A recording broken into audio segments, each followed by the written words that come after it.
আসসালামু আলাইকুম রহমতুল্লাহি ওয়া বারাকাতুহু। দেশের বাইরে যে জায়গাতে দেখছেন সকলের প্রতি শ্রদ্ধা রেখে স্মরণ করছি। দেশের স্বার্থে জনগণের স্বার্থে কিছু কথা বলার চেষ্টা করছি। বিশেষ করে গণতান্ত্রিক দেশ হিসাবে জনগণ যা জানতে চাবে রাষ্ট্রপক্ষ জানাইতে বাধ্য হবে।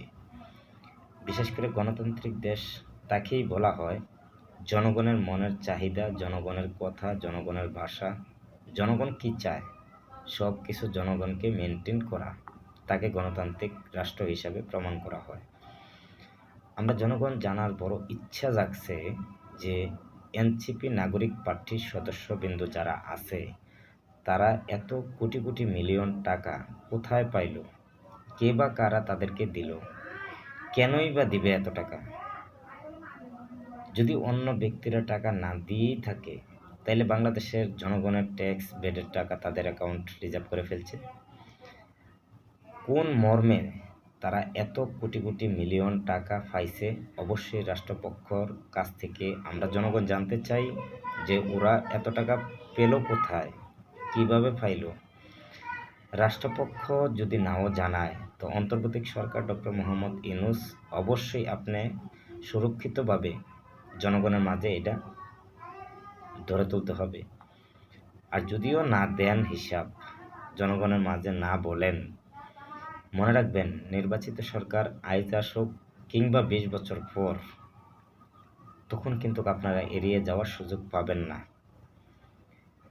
এনসিপি নাগরিক পার্টির সদস্যবৃন্দ যারা আছে যেইভাবে কার্যকলাপ করে যাচ্ছে, আসলে এটা গণতান্ত্রিক দেশ হিসাবে রূপান্তরিত করা কোনোভাবেই সম্ভব না। গণতান্ত্রিক দেশ যদি বানানোর ইচ্ছা শক্তি আপনাদের থাকতো, আপনারা যদি দেশের স্বার্থে কাজ করতেন, জনগণের স্বার্থে কাজ করতেন, তাহলে এত দুর্নীতি, দর্শন, অপরাধ, চোরাকারবারি, অস্ত্রকারবারি, বিভিন্ন দুর্নীতিবাজি, টেন্ডারবাজি, অল এভরিথিং অপরাধ থেকে আপনারা বিরত থাকতেন। কারণ আপনাদের কার্যকলাপে বলতে আমরা বাধ্য। তো বিশেষ করে ওই আলোচনা করছি না, বিশেষ আলোচনা এনসিপির সদস্য এত কোটি কোটি টাকা কোথায় পাইছে, কিভাবে পাইছে, কে বা কারা তাদেরকে এত টাকা সহযোগিতা করছে, কিংবা জনগণের টাকা তাদের অ্যাকাউন্টে আছে কিনা আমরা জনগণ জানতে চাই।